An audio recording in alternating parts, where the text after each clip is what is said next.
And now, from Shenango Valley Studios, the #1 live show in the Shenango Valley, because it's the only live show in the Shenango Valley, your host, Sean Zipai, and the Zip Code. Thank you, ladies and gentlemen. Thank you, ladies and gentlemen. I'm excited for today's show. We got a great guest who is very gracious with his time. He's willing to come on the Zip Code. We're going to have a lot of fun with him. Thank you for joining us. Hopefully you've joined us for the Instagram show. If not later, you're catching this when we air it on Facebook as well. So once again, thank you for tuning in. If you can follow us at the Zip Code, that will be great. _Zip Code on Instagram, or you can follow us at the Zip Code on Facebook, or you can subscribe to our YouTube channel as well, the Zip Code. And don't forget, if we get 1,000 subscribers on YouTube, I will be showing you the producer. So, without further ado, folks, let's not waste any time. Let's bring in our guest, Mr. Ted Scott. Don't forget to follow Ted Scott, Ted Scott. Just wait a second. Ted. What's up, Sean? How you doing, buddy? Doing well. How are you? Good, thank you. Thanks for having me. Absolutely. So I'm just going to give you a quick rundown of the show. Oh, by the way, I wore an old, nice, I believe it's like a women's green jacket that I've had for the last couple of years to make you feel at home. Man, I feel like I'm in the presence of greatness right now. and even a yellow Oakley polo shirt. So there you go. You're buying into this mess. I like it.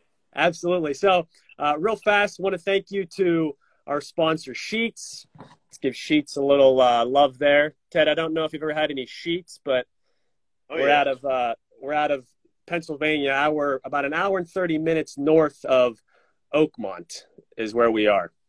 So there's actually Sheetz right across the street there. So I want to thank them back in 2016 for allowing us to be in that Sheetz during that terrible rain delay in 2016. So, but real quick, just the rundown. We're going to ask you some questions. If anybody has any questions on Instagram for Ted, go ahead and throw them out there. We'll try to get to them the best we can.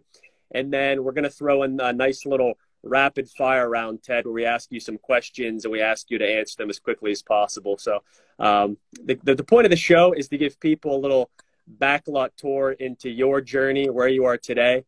And it is our hope that we can make it as entertaining as humanly possible. Perfect. So, hey, with you, I don't think that'll be a problem. Yeah, no pressure. Yeah. What do you got going on behind you there? Is that, let's see. That was where the U.S. Open was last year, correct? That's Torrey Pines. Oh, that's Torrey Pines. Mm-hmm. Oh, man. Beautiful.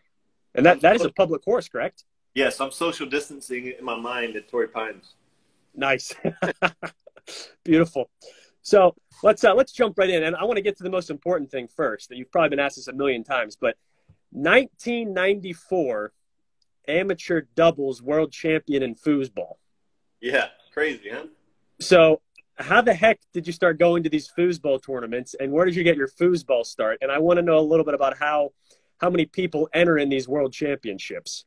Well, my dad had a pool table in his living room when I was growing up. So when we go to the summers, I'd shoot a lot of pool. And then when I got into high school, my neighbor owned a pool hall. So I'd go in my senior year of high school. I had 1 hour of class I didn't have to go to. You know, to graduate, I didn't need 1 hour, so I'd get off early. So I would just go shoot pool every day at my neighbor's pool hall. But I wasn't old enough to be in there after 6 p.m. because I was a minor. So I went away to college, and when I came back, I was still really into playing pool and, you know, trying to play competitively. And at nighttime, every Monday and Thursday, they would have 3 foosball tables in the back, and there'd be 30 or 40 people back there just screaming and hollering in your face. And I was like, what is this game that they're doing? Just curiosity killed me. So I walked back there, and I was just watching, and I couldn't believe the ball control and everything. And, you know, I just asked the guy, I said, excuse me, who could teach me how to do this? I want to learn this. And so he introduced me to the tournament director, and I said, well, can you teach me? He said, yeah, you have to play in my tournament every week, though. I said, well, how much is that? He said, $5. I said, I'm in. And so the guy that started teaching me from day one was a state champion, and he just started showing me fundamentals. And it went from there. And then I met a guy at school, actually, who loved to play, and we seemed like nobody could beat us, so we decided to go to a tournament. And the first tournament we went to, we won, which was a state championship, and it just kind of progressed from there. So they have doubles and singles? Yes, correct. Okay. Now, I'm assuming that these tournaments are still all over the country? Yeah, they have state championships all over the country. When I used to play, the world championship was held in Dallas, and now it's held in Lexington, Kentucky. So it's moved, but there's actually 4 major world championships across the world. We have our brand of table called Tornado, and that's where we play our championship here. And then a lot of the guys would actually travel and go play over there. So it's pretty cool. They even have sort of like a World Cup where they go and play on the different tables, and the different tables, the men and the ball are different, so the techniques varies a little bit. So you have to change your technique a little bit, which is pretty hard. I'm only decent on one table, so I can't play on the other. That's what I was going to ask you. So the tables are different. Are there 5 guys in the front line versus maybe like 4 on a European table, or what's the difference? Yeah, I haven't played over there. I mean, I only played for about 3 years really competitively, and then I quit after we won. But the guy that I played with, he still plays. As a matter of fact, there's a movie called Foosballers that just came out, a documentary. He's one of the main features in it. It's an incredible documentary about the game and everything. I really recommend anybody that's interested in, it's pretty cool. People have seen it and are like, wow, that was really fascinating. But he still lives really close by, and he's multi-world champion and plays, travels around to Germany and here and there. They go all over the world, and he's got all the different tables set up in his house so he can practice the different techniques. And his wife's a world champion. His daughter's a world champion. He's a multi-world champion. They're pretty awesome, and he's a nurse anesthetist. So it's a pretty crazy ordeal. But it's very competitive. It's one of the most fun things I've ever done in my life. I'd never trade those days in. Oh yeah, and once you dive into whether it's going to ping pong tournaments or foosball tournaments or all these little niche games, it's unbelievable once you dive into that world how competitive these things get. Some people are like, what do you mean you went to a foosball tournament? But I think anything in life that can be even a little bit competitive, there's a world championship for it somewhere. Absolutely, and I must say your look fits the profile great. There's a lot of people that have that look. That have a great manscape to play foosball. It's like, Bubba even says, he goes, that guy over there, he's a foozer for sure. So if he sees you, he's going to point you out and tell me that you're a foozer. I know him too well. All right. At the next tournament, maybe I'll try to find a foosball table and look you guys up. There you go. That's it. Sounds good. So the funny thing about foosball is when I was young, my brother and I, we would actually play against each other. We had a family friend, and he would come over, and he would film us on my dad's 8mm camcorder. And after we were done playing, we played to 10. After we were done playing, we would all go up in my parents' family room, and we would watch the footage. Like, oh, man, like you made a mistake there. So we were actually pretty into it. So I may have to look up one of these tournaments sometime. That'd be a lot of fun. The John Madden breakdown, right? So here's what a tornado table looks like right here. There it is. Big tornado. Wow. I actually never had a table, but Bubba bought me one. Let's see if I can give you a little something here. Just a little ball control. Where is it? Are you in the camera there? Yep, we're good. See? Yes. So anyway, that's just a little kind of hard to do by holding the camera. But anyway, that's 20 years ago I used to do that. Now, you still got it, man. Yeah, if you don't play in tournaments, I'll kick your butt. But if you're a tournament player now, you probably beat me. Well, I'm not currently a tournament player, but who knows? 1 or 2 years down the road, I might be an all-star. Hey, it only took me a couple of years to win my first one, so why not? Get after it. Yeah, absolutely. So let's get on with something else. So I also had some people reach out just with random questions, so I'm going to throw some of these at you as well. What did you happen to watch the match part 2 a couple of days ago? I did not, man. I'm really busy at home. Going to be leaving soon to go back to work, and I heard all about it and everything. It seemed like it was pretty entertaining, but for me, it's just, not in the cards sometimes when I'm at home. I like to spend time with the family first. Absolutely. And one of the things that was interesting about that was obviously the rain was absolutely ridiculous. But I think for a lot of amateur golfers, especially somebody like myself, we have an extremely tough time playing in the rain. And I don't know if that's just because we don't have the proper gloves or the proper equipment or what. But do you find the same exact thing, just, being on tour, that many people have trouble playing even in a light sprinkle? Yeah, it's a mental thing more than anything. The biggest challenge is, you're in an environment you're not used to. You go play fair weather golf, right? We sit in a cart and stay out in the shade. And, and as soon as the weather changes, it's kind of like, well, this is no fun. It's like, I'm not very good at 30-mile-an-hour winds. I'm not very good at winter golf, I mean, that's just more of a mindset. I think, it's kind of like guys and say, oh, I can't play well at the U.S. Open. It's going to be tough, and it's just a matter of embracing that. That's where Tiger used to actually go practice when it was raining. And he's so good in the rain because, he would just prepare, there's no leaf left unturned, right? So I think most amateurs, because you're just not used to it, you think like, oh, something's going to happen, or let me hurry up and hit. Maybe you rush your routine or whatever to get back under the umbrella. Whereas a pro is just going to get wet and just suck it up, And so the better they are at that, the better they play. Is it possible to keep those grips dry at all? Yeah, it's easier with a caddy, obviously. I'll hold the umbrella. Bubba can kind of wipe the towel. And it's a little weird because, usually you don't take your grip and hang on to it the whole time during your pre-shot routine, right? So that part can be a little bit strange for a pro. Maybe they just, relax and walk in and then take their grip, right? Whereas maybe when it's raining, they get it wet. They just kind of hold it under the umbrella. So it's definitely disruptive. And I think, honestly, if I was on tour, I'd probably practice that some, even on a dry day, just be like, all right, let's practice this just so it's not shocking because, like anything, routine is something that we like. If you wake up every day at 10 a.m., you sleep late, somebody wakes you up at 8, it's hard. You're like, man, I don't want to get up at 8 because it's a habit, right? So when something takes you out of a habit, especially under pressure, we don't like it. And so I think guys like Tiger who prepared for that on purpose have an advantage. He has a distinct advantage because he's not shocked by it. And then obviously the people that play in, places where it rains a lot, where they're from there and they grew up playing in rain or even overseas where it's terrible weather a lot, they love bad weather because they feel it eliminates half the field, right? Yeah, absolutely. No, that's great advice. I mean, at the end of the day, if you want to be good in bad weather, there's no other way but to practice in bad weather. Right. So just embrace it. I mean, what else? Yeah. And in Western Pennsylvania, I should be good in bad weather, but I am kind of a fair weather golfer. I look out there, I'm like, man, not today.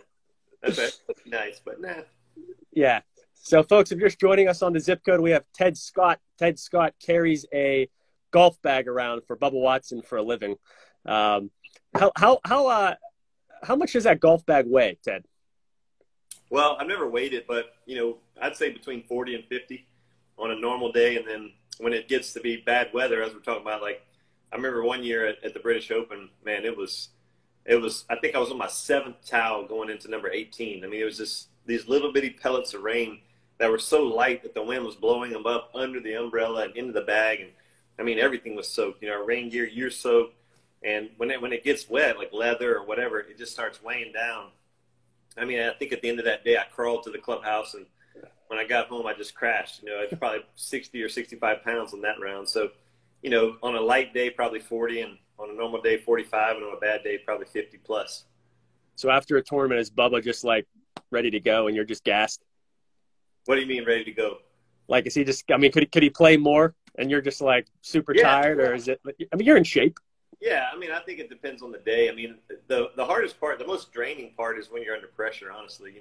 The mental drain is way more difficult than the physical part. You get real accustomed to, playing golf and walking and carrying clubs or whatever, but it's really more the mental drain, especially when you're in contention. After he wins a tournament, he's just zonked. It's just like it takes everything out of you.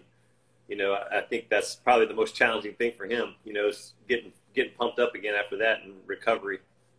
Yeah, absolutely. Absolutely. So let's talk a little bit about caddies that are great golfers on tour, and I'm sure there's a lot of them.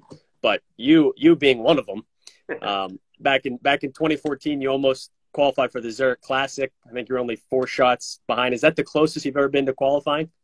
Yeah, it's funny. I go do the qualifier. Well, I used to every year because it's near my home state, and they have the pre-qualifier now, which really disappoints me because I can't go on a Friday to do the pre-qualifier. So, but I'm usually home for that one. So I would go to the pre-qualifier, then go to the qualifier. And, it's really fun just to go compete. And obviously I never signed up thinking like, oh, I'm going to make it, just because I'm not prepared, I'm not practicing and all that stuff, but mainly it's just, I want to get nervous because I want to be able to, relate to Bubba. Like I remember him one time, we chose the wrong club and he hit it like 50 feet on the green behind the pin. He's like, oh, he's all frustrated. And I was like, dude, you're a pro. It's like 50 feet, right? And then I was doing the qualifier, and on the second hole, I hit it right at the pin. I was like, oh, come on, be right, baby, and I get up there and I'm 50 feet behind the pin, and I was thinking, dang, I got to two-putt this, you know. So now I can see the same stuff that he's going through, and it just kind of helps, you know, to relate to.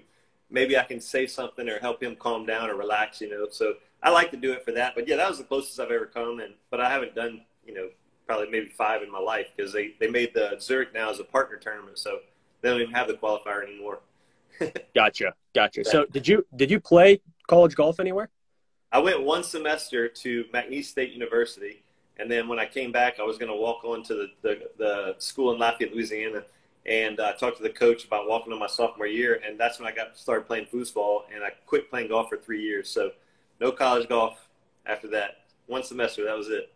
Wow. So one semester, and then later down the road, you're almost qualifying for a PGA tournament. That's pretty sick. Yeah, I mean, it was just a good day. Honestly, I choked. I really, that day would have been the day I could have qualified. I was swinging so good, which has always been in the past something I struggled with. And I was just so nervous. I think I was 3 over through 5 and still only missed by 4. I just was so nervous in the beginning. But, you know, when you play one tournament a year, you know, you're not used to that feeling. So it took me a while to calm down. But that was my day. I was like, dang it, if I'd have just relaxed early, I probably could have had a chance, you know. I liked the course, and I was playing well. So, matter of fact, Brooks Koepka played that day. First time I'd ever heard his name. He shot like 28 on the back 9 to shoot 64 and make it. I was like, who's this Brooks Koepka guy? Wow. So, pretty funny. Now, if you would have made the tournament, since Bub wasn't going to play in that tournament, would he have caddied for you? No, he would let me qualify no matter what. I mean, he was going to play, and I was just like, hey, I'm going to go qualify. You know, Jesper Parner's caddy has at the time, Lance Timbrook had made over 150 cuts on the PGA Tour. He had what they call veteran status, and so he's an alternate in every tournament. And he got in one year in San Antonio, and the tour purposely split their tee times. He had to borrow somebody's clubs. He caddied in the morning and then played in the afternoon, and then vice versa the next day. And he missed the cut by a couple, but he beat Jesper by 2. It's pretty crazy. Wow. Yeah. So are most caddies at least scratch? Man, it's getting to be more and more, you know, Sean. I would say when I first came out 20 years ago, very few. Man, there was, 10, 15 guys I could think of that were really good at golf. And now I think because of the purses going up, because of the Tiger era, you know, you can make a living. If your guy's 100th on the money list, you can make a living. When I first started, 100th on the money list, you were like, man, hope I can feed my family, right?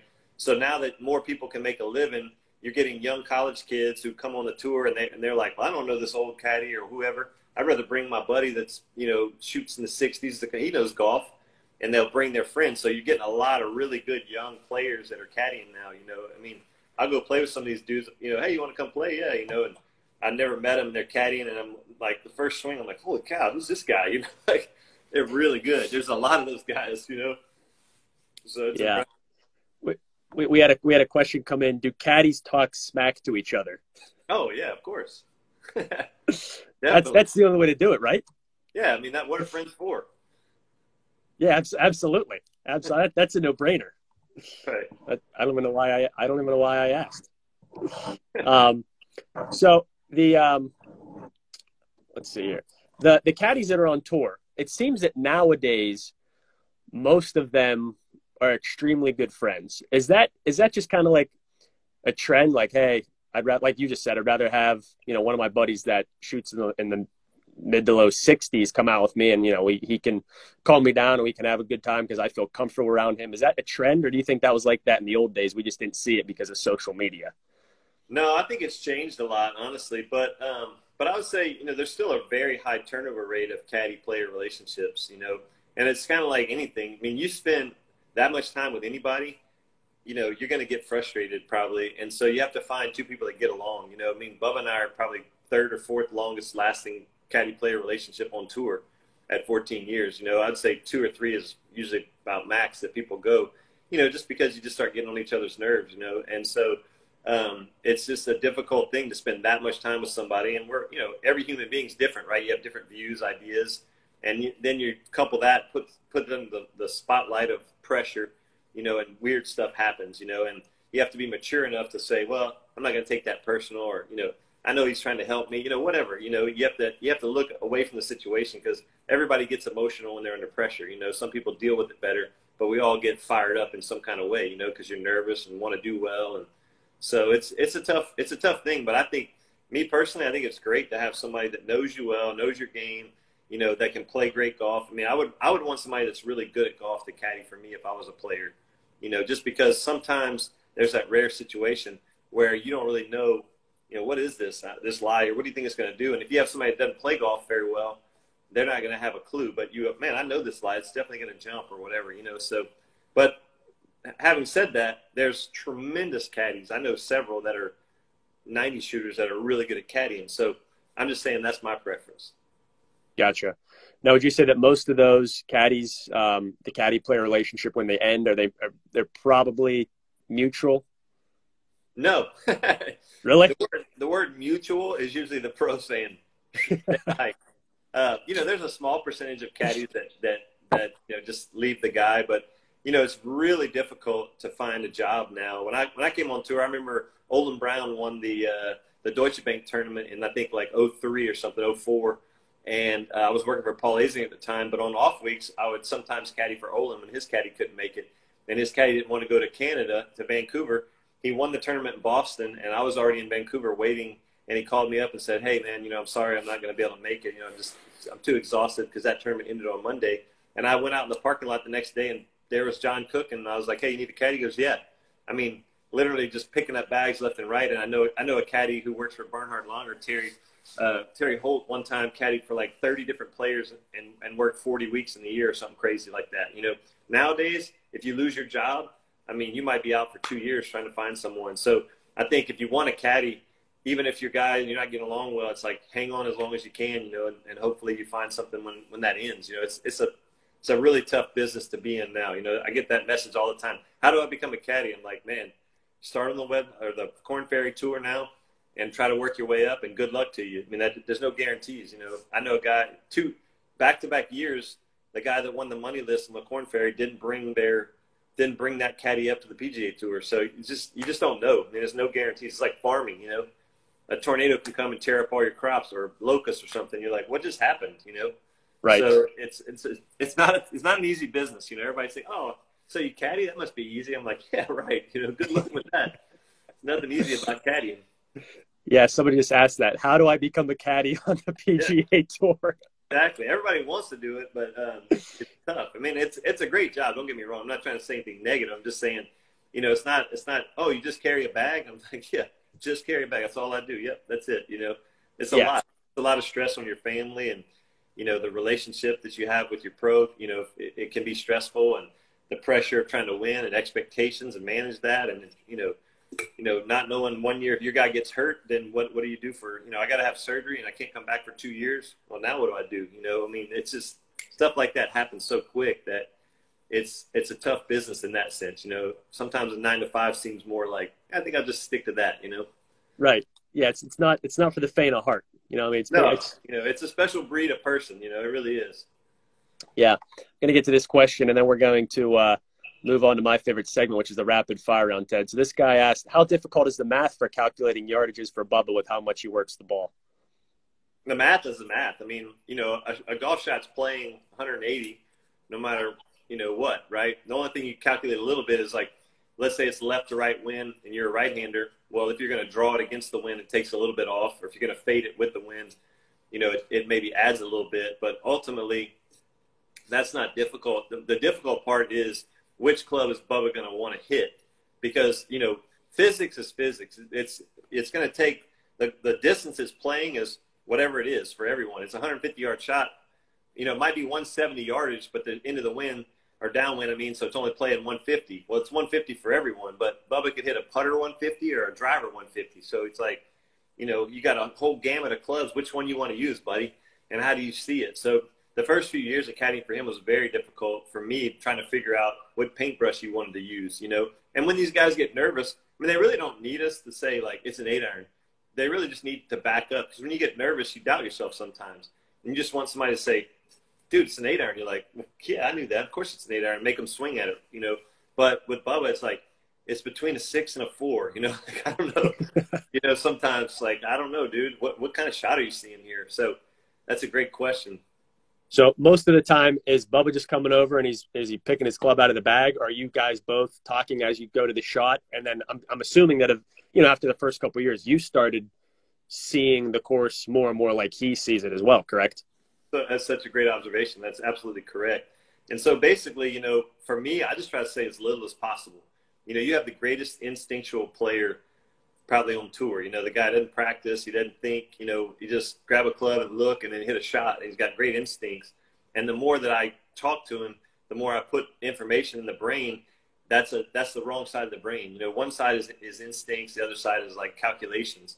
So the hard part for me is to be very calculated, but maybe say it in a feel way, So he might say like, man, I like that chippy cut 6, because that's how he would say it, right? I'm just trying to see what would he see here and what does he like, and then try to give him that confidence that you're seeing it right. That's the shot that I'm seeing for you too, So it's kind of a weird language, that you have, and then you might caddy for Bryson, who's very capable of calculating everything and taking information that doesn't mess him up, and then you might caddy for a guy that's between. So caddying, I've worked for 3 guys mainly, and they're very different, all 3 of them, what they require, what makes them tick, what makes them competitive, very different people. So there's really no one answer, it's just kind of, you got to learn your guy and do the best you can to get him to perform his best, Right. So when you play golf, do you think a little bit like Bubba since you're around it so much, or are you completely different when you play?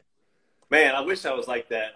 For me, Sean, for many years, I struggled with my golf swing. I was always a scratch golfer probably since I was in high school, but I just hit the ball everywhere, and Bubba has such great control of a golf ball. I mean, he can, even though he curves it all over the map, it ends up where he wants it to go so often.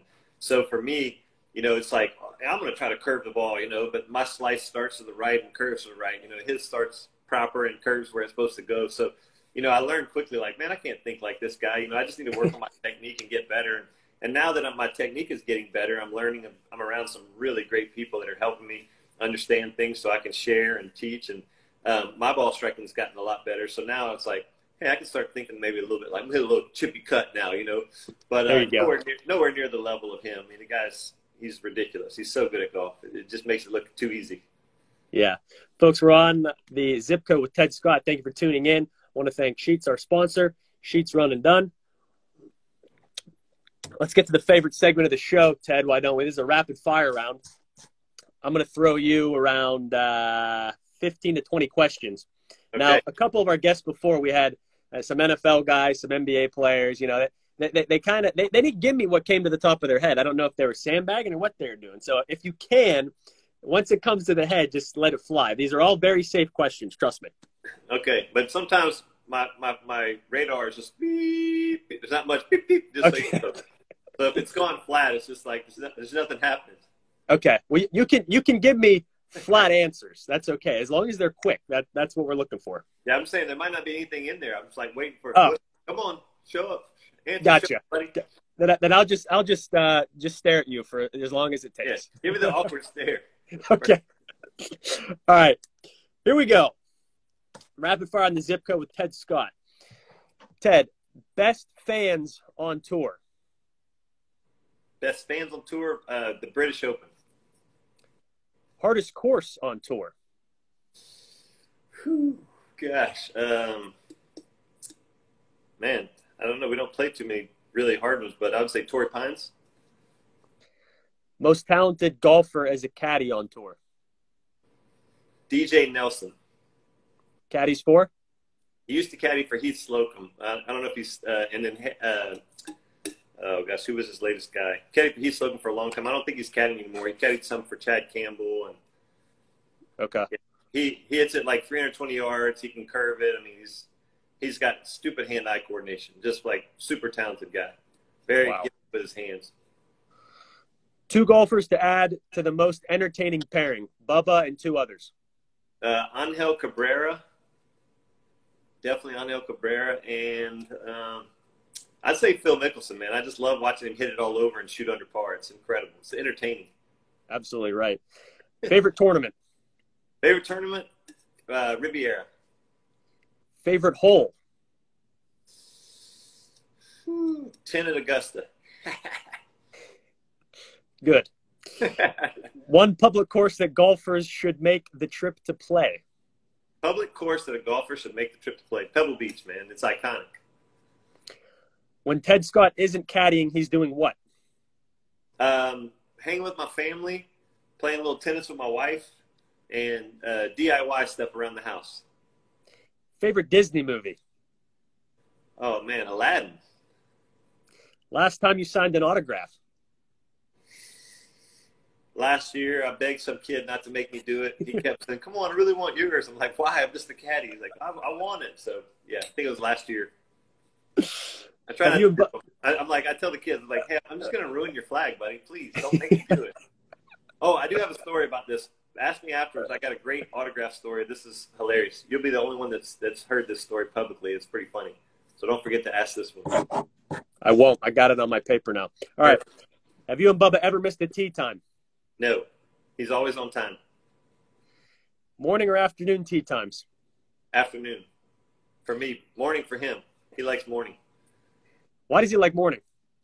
I don't know. He gets pumped up. You know, like he can't wait to get up and play golf. He just loves it. If you could give one piece of advice to an amateur golfer, hit more club. What would it be? Hit more club. They always come up short. All the pro-ams, how far do you hit your 8-iron? 150. Yeah, okay, buddy, sure. You know? And this is why. It's because they think if the pin's 150 and it's on the back of the green, and they hit it on the green, they hit it 150. I'm like, but you're 15 to 16 yards short. You just hit it 137. So now when they're over water 150, they're, oh, my 8-iron. And they peer it in the water, and they're like, man, the wind must have gusted. I'm like, no, you don't hit it 150. It's how far do you carry it? You know, so that's something we always see. We're always like, I wish these guys would. They hit great shots and they don't get to the green. It's like, just hit more club, man. Don't be prideful. It's okay that you're 6-iron for 150. Just knock it up there, you know? If my brother's watching right now, he's probably nodding his head thinking about me. Every single time. It's like, Sean, you got to club up. You know, we're playing in like a little country club tournament or something. He's always in my ear about it. So I needed to hear that, Ted. That's it. Back him up. All right, let's go. Will golfers be allowed to compete in shorts on the PGA Tour the next 5 years? I say yes. Okay. So in 5 years, Ted Scott back on the zip code. We'll write it down. Not in majors, but in normal PGA Tour events, yes. Okay. One thing you do before every round? Sleep. Good. One snack you always bring with you on the course? Bobo's Oat Bars, chocolate coconut. Where will the zip code be in 5 years? Rocket to the moon, baby. That's what I love to hear. And with that, folks, Ted Scott is done with the zip code rapid fire round. Hey, I like that. Rocket to the moon. Here we go. So, all right, get back to that autograph story. Yeah, so I'm at the PGA Championship, okay? And, you know, every major we go to, with the exception of Augusta, changes. So when you get there, you got, you know, where's registration? You got to register before you can do this. So the first thing we have to do is register. So I get to the PGA Championship. I go, hey, you know, where's caddy registration? Oh, you go down here around the corner. It's in that building. So then I go to that building, and there's a security person. And, you know, I'm showing my PGA Tour caddy badge. my PGA caddy badge that they send me. And I'm showing them, hey, it's a caddy, right? So they're supposed to look at it and be like, hey, you're not allowed in the building the pros go in. So I said, is this where caddy registration is? And the security guy goes, yeah, come on in. So I go, okay. So I walk in, and it looks really different. I'm like, this is strange. So I'm like, this is really different. It's like a lot different. So anyway, I go, is this caddy registration? Yeah, register right over here. So I'm like, okay. So I started filling out this form, and I'm like, man, this form looks really different than any form that I've ever filled out. So I fill out this form. And they start giving me things. They start giving me gifts. I'm like, what's going on here? This just doesn't feel right. And next thing you know, this lady goes, will you sign these flags? And I said, you want me to sign these flags? Are you sure I'm a caddy? She says, yeah. And I was like, okay, you sure? She's like, yeah. So I signed these 2 flags, or not flags, like scrolls or whatever. And then I see Susan Martin from the PGA that I know from the Ryder Cups. And Susan's like, hey, Ted, what are you doing in here? And I said, I don't know. I kept asking checkpoint to checkpoint where caddy registration is, and she goes, oh, this is player registration. And I said, well, I just signed your PGA Tour scrolls. And I thought she was going to flip out. She died laughing. So literally there's 2 scrolls they do for every PGA Championship, and all the players that register signed it, and I got me and then Jordan Spieth right underneath it. And he came out and later clowned me. He made fun of me. He's like, "Hey, nice signature." I was like, "Yeah, it's embarrassing. I know, but I tried not to. They made me do it." So anyway, probably the only caddy that's ever signed the scrolls of the PGA Championship. Embarrassing. So they just didn't pay attention to your card at first, or what? I kept saying caddy registration because I'm a rule follower by nature. Like, you know, if you tell me don't go in there, I'm gonna go in there. I mean, I'm just like, oh, okay, I'm that guy. Like, I don't want to hurt anybody's feelings or upset anyone. You know, that's just who I am. So you know, it just felt weird. So I kept saying, are you sure? And they're like, yeah, come on. You know, and I got shorts on. I'm like, I don't know. Are you sure? You know, and sure enough, they had me sign it. It's like, okay. And then when I saw Susan Martin's, and I was just going, oh my gosh, I knew I was right. I knew I should have signed this. And she thought it was hilarious. So I was thankful that she thought it was funny. That's great. That's great. You know, this is just a little story off the cuff here, but my brother and I went to Pebble Beach last year for the U.S. Open, and then we've been to Oakland. We did a bunch of other tournaments as well. We live like an hour and 10 minutes from Akron, so I've been to that tournament. And one thing I've noticed, it seems that like a lot of these guys that are inside the ropes, they're just wearing like 50 lanyards, and they have some random big belt with like, you know, a bunch of like radios on it and a headset. And I told my brother, I was like, listen, one of these days, you know, I'm just going to create like a little radio broadcast. I'm going to call these tournaments. I'm going to say, hey, I'm coming and I'm going to be inside the ropes. I legitimately think I could make that happen. Hey, I've got another great story that deals with that exact thing. The last time they had the U.S. Open at Pinehurst No. 2, there's two massive greens. Okay, I'm talking about huge putting greens. And in the middle of those two greens is that statue of Payne Stewart when he made the putt on Phil Mickelson, right? They put a statue there. And there's no one. It's just two big greens, and then the crowd can't get anywhere near him, right? And one of my friends texts me, okay? His name's Dave Yearwood. And he has hair long like you, and he has a mustache just like you. He's got a flat-brimmed hat on, kind of like those old grandma-looking glasses. He's a surfer. Right. Like he's got a blue jean jacket, tight roll blue jean pants, and red Chuck Taylor Converse shoes on. I'm not kidding. Like, nothing about golf. This looks like some kind of rapper or like, you know, whatever, right? It's just hilarious. I mean, you know, some kind of R&B thing. I don't know what he looks like. He's just not a golfer. His outfit looks fine, but it's like, okay, he texts me, I see you. So I'm like, Bubba's putting. I look up. I'm like, where is he? I'm looking, scanning the crowd. Not over there. So then I'm looking over here. I still don't see him. He goes, turn around. I turn around. He's leaning up against the Payne Stewart statue. And I said, what are you doing in here? There's no way that you're in here with that outfit. And he's like, you just got to act like you own the place. And that was true. Like, he just walked out there right past security. And then when he actually left the putting green, they were like, hey, sir, her. They finally had the guts to ask him, but he stuck out like a sore thumb. I laugh about that all the time. Like, Dave, you're the legend that I never knew, man. I always want to be like that, but I don't have the guts to do that kind of stuff, just even to make fun.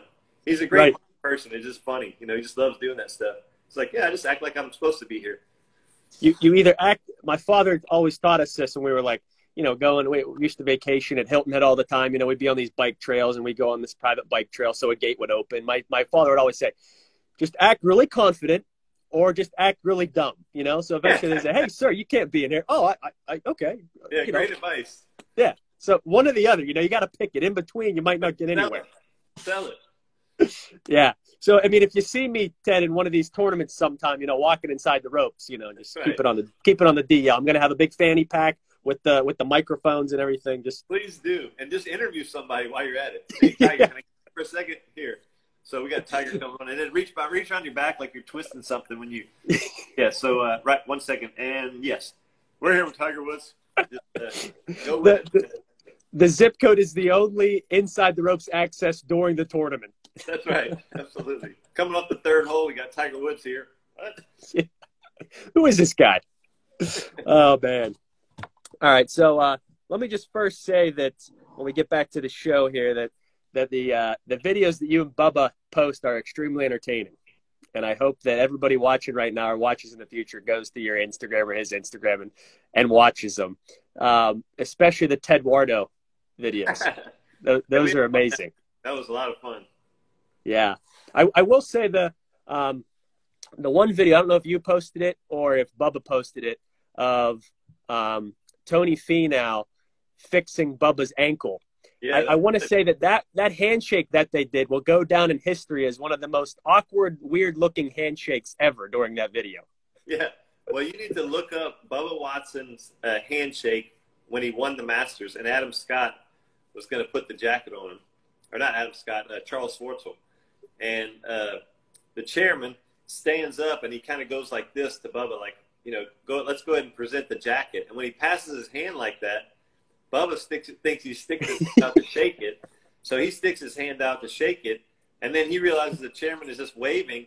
So then Bubba turns to Charles, and while he turns to Charles, as the chairman waves his hand, he comes back to Bubba's hand that's no longer there, and then he gives it the. It is awesome. You can YouTube it. It's a legend. It's so funny. I've watched it 100 times. It kills like the whole Abbott and Costello routine or something. It's hilarious. Right. I've got to look that up. Yeah. He'll thank me for it. Okay. And speaking of that, where did that you're welcome. Where did that come from in Bubba's videos? What's that from? I don't know. Years ago, Bubba started doing videos. He wanted to get on the Ellen show. And he was like, I really like Ellen. I think she's hilarious. So he started doing these trick shots or whatever. When we were at the Bob Hope, he found something in the house we rented, and he teed a ball up on it, hit it with a wooden club through a sliding glass door and sliced it. And, I don't know, it was a crazy shot. And it's like, Ellen, you're welcome or something. I think that's when it started. Just one made that comment. And then he was like, people like that. So he just kept saying it, I mean, sometimes Bubba is misunderstood. He's very sarcastic, and he's just a clown, man. He's a 24-hour-a-day, cut up. He really is. He likes to have fun. He laughs all the time and jokes. And sometimes he'll say stuff like that, and people are like, oh, that's arrogant, And I'm like, yeah, it's because you don't know him, He's just funny. Right. Funny dude, man. Yeah. I mean, on some of these videos that I watch, I don't think, some of this stuff, it's like everybody's cracking up, and I'm like, yeah, it's funny, but I'm not laughing out loud. But when I watch some of your videos and Bubba's videos, he got on like a scooter or something, he rides off, he's like, you're welcome. I just started cracking up. It's good humor, I think. It's good stuff. Not for everyone, but I mean, we try to entertain. We enjoy laughing. We have a lot of laughs, off camera, and so it's like, hey, let's try to share some fun stuff. We just one of us come up with an idea. Let's do it. Let's just post it and see. Maybe it'll make somebody's day that's having a tough day. You never know. Yep. Now, when did you two first meet? 2006. That was his rookie year. Ben Crane and I and Bubba all attended the PGA Tour Bible study. And when I split with Paul Azinger, I didn't know Bubba, but Ben knew me and he knew Bubba. And so he connected us that way on a blind date for a 2-week trial run. Nice. Yeah. And it seems to be going all right. Well, we're getting there. One day at a time. Yeah, I'm thankful for sure, man. It's been great to my family. Bubba's a great guy and treated us well, and obviously an incredible player. So it's been a fun run for sure. Yeah, and we love as fans, seeing what you and Bubba do for many people out there on the golf course as well, and whether you guys are doing charity events or including other people. I know the one caddy, Paul Tesori, he does some stuff that you do as well. That's good stuff. We love watching that. Yeah, Paul's awesome. So I want to take the viewers into one thing that I'm curious as well. Are you able to take us into one day of a caddy life from start to finish? Yeah, sure. So let's say just like a Thursday or Friday at like Augusta or US Open or something. Just take us. I kind of want to know some of the details that we wouldn't normally think of. Yeah, well, I think Thursday or Friday at Augusta would be a good one, just because one of the things Augusta does really well is the golf course always gets a little different, sometimes a lot different overnight from Wednesday to Thursday. And, I think they should do that because you have so much history of like what this putt breaks. And, that if you kind of knew what to expect, then you can go out there and just be like, I'm going to fire at every pin or I'm going to play smart.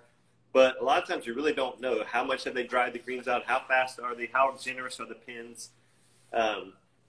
So one of the things that we'll do if we have an afternoon tee time is I'll actually go out and walk with the patrons.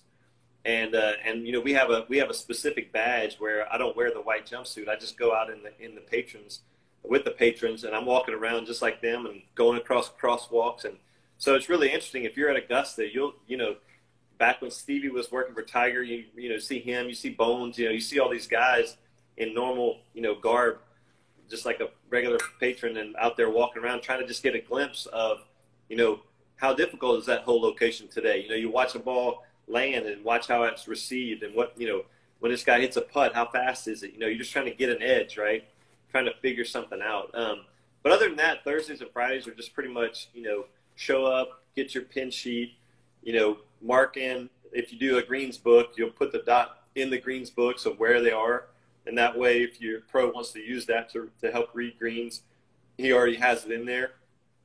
And then you're looking at, okay, where are the pins? Oh, the pin on hole number 4 is 4 from the left, and that bunker left is dead. So we need to aim farther to the right, and that, give ourselves some room. And you just make mental notes, that you've made in your practice round. You're kind of like, honing in on those. Like, hey, remember we talked about when the pin's on the front, it's downwind, we got to lay back because we need spin, or whatever. So you're kind of just getting there early, developing what you think is a game plan. Maybe you'll present it to your pro, and then, or if you think maybe he's not going to be sure on one hole, you might want to go ahead and prepare in your mind like a solid speech. Maybe he doesn't like a certain hole, right? And especially when the pin's here.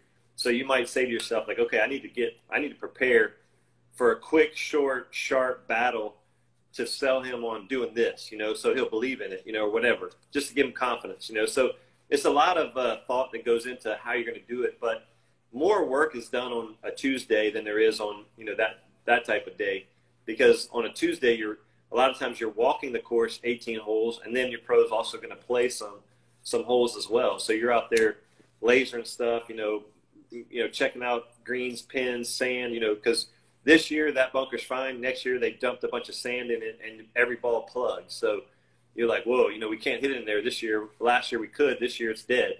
So there's a lot of that goes on. It's all preparation, It's physically exhausting, on a practice day. I don't get tired on game day, maybe too because you have a little bit of a pumped upness, but usually I'm really tired on practice days. And on game day, I'm not tired unless we're under the gun. So that makes sense. Yeah, are a lot of patrons recognizing some of the caddies, like, oh man, like there's Ted, or just... I don't honestly. I would say rarely do I go anywhere and anybody knows who I am. So I think if you're Fluff, Bones, Stevie, maybe some of the guys that are kind of household names, probably so. Or if you have like a certain look about you, but. I rarely go anywhere where people are like, hey, I know you. So, which is fine with me. I don't care. Yeah. Yeah. So, after a round are usually the caddies and the golfers, are they, sharing a meal together, or is it completely separate for a lot of them? Yeah, it's individual. You look at any 100 people in life, some people are recluses. They're just going to go home to their, their own little ways, and other people want to go, hey, why don't we go grab a meal? They're social. And it's the same thing. I usually room with Brandon Parsons. He caddies for JB Holmes. He and I, Bubba and JB like a lot of the same courses, play a lot of the same tournaments, and he and I are very close friends. And so I'll room with him a bunch. And, if he has a morning tee time, I have a morning tee time, we'll go play golf, go eat, just hang out, and because we like working on the same stuff in our life. We kind of have the same vision for ourselves as men, husbands, fathers, as well as how we want to get better at golf. So we see things a lot the same way. So we'll use that to sharpen each other, try to hold me accountable. I'll hold you accountable and try to get better, even as caddies. So it's pretty cool.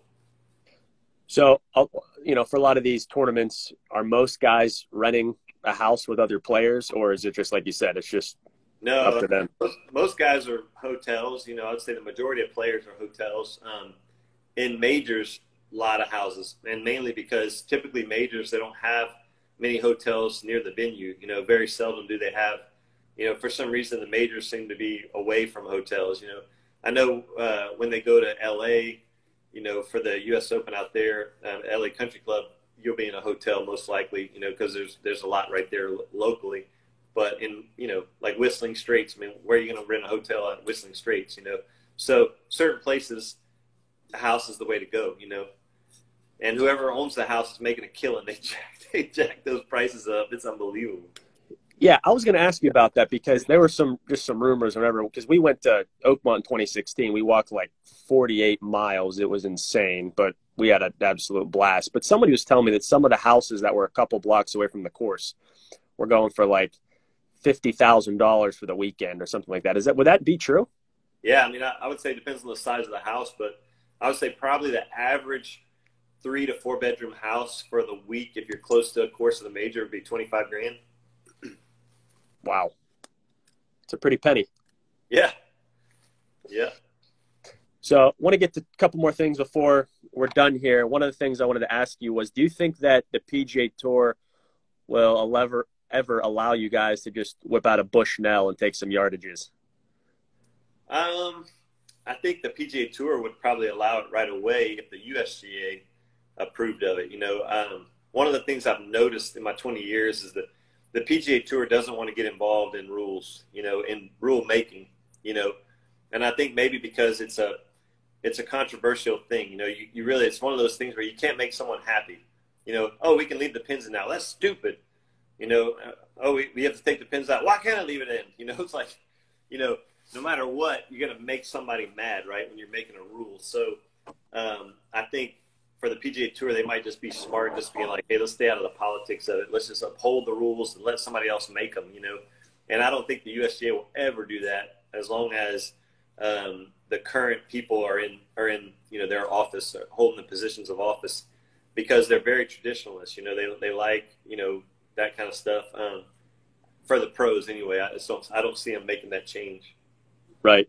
Now, this is a little bit off topic here, but I'm currently a 10 handicap. It's definitely going to come down this year, Ted. It's definitely going to come down. But that's what everybody should say, right?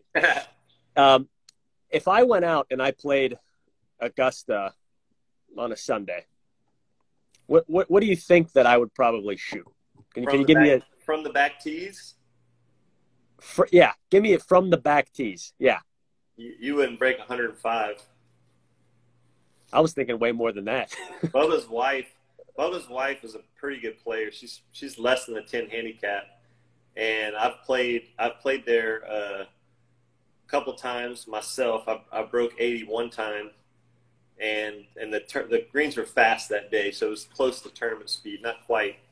And it's difficult. And I'm a scratch golfer, and it's hard, because you have to hit your irons very accurate, and then you're never going to experience short game that difficult. It's just so, you can't believe how fast it is. You're just like, where do you and I simulate that?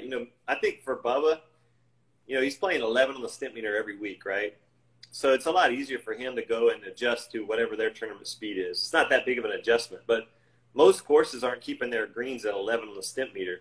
So you're going from 9 to that, and then you're going to, I've got to hit my ball. Even though the greens are big, they play small because I have to hit my ball in that section. Otherwise, it's a really hard two-putt or my ball rolls off the green. So now you start looking at, okay, I got to be a great ball striker. I have to be crazy sharp with my short game. And then the wind is everywhere. The wind's constantly shifting. So, like I said, back to Bubba's wife, I think, I've seen her play on the Sunday before many times, and she's playing the member tees, which is up, and she's a good golfer. And I think 90 might be her best score. I mean, it's really difficult, so it's a tough endeavor. Those guys make it look so easy. They're so good at golf. I mean, honestly, Sean, people have zero clue how good these guys are. All you got to do is go play golf with one of them, and you're just going like, wow, I thought I was actually good, and I'm not. It's incredible how good Bubba Watson is at golf. I played with him 100 times. I played with him last week.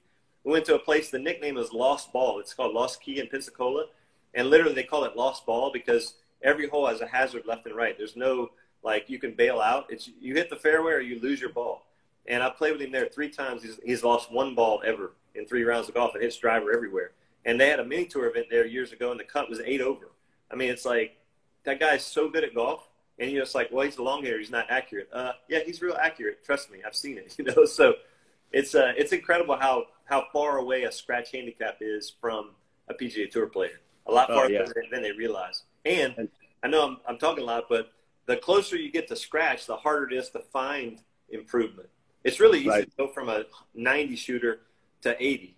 Like I could find a lot of places oh, we could cut some here, cut some there. It's really hard to go from 72 to 69 every round. I mean, you're just like, well, dude, what do I do? Right. You know what I mean? And you see just how good Bubba is. I don't know how many takes he has, but some of those videos, you know, where he's putting a little pill bottle 15 or 20 yards out and he's hitting with a stinger or whatever, stunger or whatever he calls it. Yeah, exactly. You know, it's just unbelievable. I'm thinking, you know, he probably didn't sit there for 17 hours trying to hit that thing. It probably happened somewhat quick.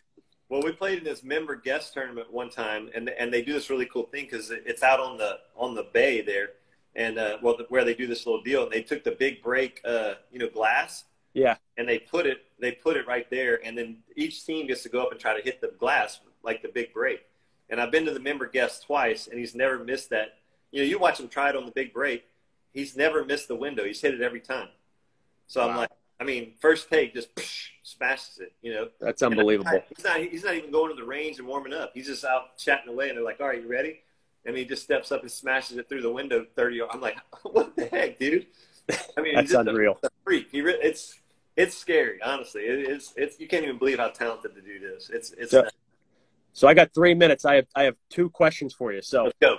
This one is the sponsorships for, you know, like Ping and for Oakley. Are those for you as well? Like, do you wear that or you just choose to?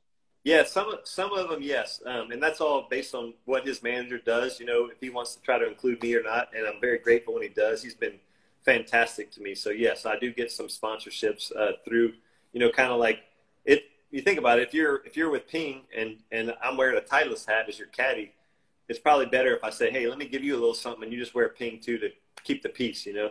Right, for sure. Yeah. And then talk about your socks in 1 minute. Yeah, so Stance socks, you know, Bubba loves socks, and he got sponsored by Stance. And, man, they are – honestly, I'm not just saying this. I mean, ask anybody that's worn them. They're the best socks you'll ever wear. They're tough. They don't seem to wear out, and they've got really cool, you know, looks and everything. So I never thought I'd be a guy wearing long socks, but I'm kind of like it's grown on me, and now I'm that guy. It's kind of fun. So I enjoy it. My kids love it. They're like, Dad, those socks are cool. So – That was the very first thing I ever knew about Ted Scott was the dude that wears those weird socks. Yeah, they're awesome, though. I tell you what, I got a bunch of pairs, and I love them. So, all right, well, Ted, honestly, I want to thank you for coming on the Zip Code, taking some time out of your life with your family here. We appreciate it. Hopefully, in the future, you'll see the Zip Code around, and maybe even inside the ropes, you'll see the Zip Code around. That's it, man. So, but no, I mean, seriously, thank you. Folks, if you are just kind of on the fence, you know, who to root for on the tour, here you go. Bubba Watson and Ted Scott. Jump on the bandwagon, baby. I love it. Thanks a lot. I appreciate it. Hey, yeah. My friends I saw on here, it's good to see y'all. Rachel Cruz and a few others. Good to see y'all on here. Thank you. Yep. Once again, folks, Ted Scott. Hopefully you guys will subscribe to our YouTube channel, like us on Facebook, follow us on Instagram. We will be getting more people on the Zip Code every single week. We do it on Wednesdays. So thanks for showing us some love. And once again, thank you to Ted Scott for providing some awesome insight on what it is like to be a caddy on the PGA Tour and some great stories as well. So as usual, to my hometown, love you, Shenango Valley. And Ted, thanks again for coming on, man. We'll see you soon. Thanks again, Sean. See you, buddy.